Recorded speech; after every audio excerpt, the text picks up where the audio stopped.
Si tu papá insulta a tu madre, no la quiere. Si tu papá pega a tu madre, tampoco la quiere.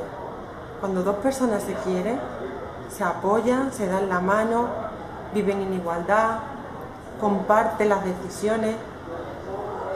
Así que si tú ves que tu madre está sufriendo y que tu padre no es justo con ella, tú puedes alzar la voz, tú puedes llamar al 016 y protegerte a ti mismo y a tu madre.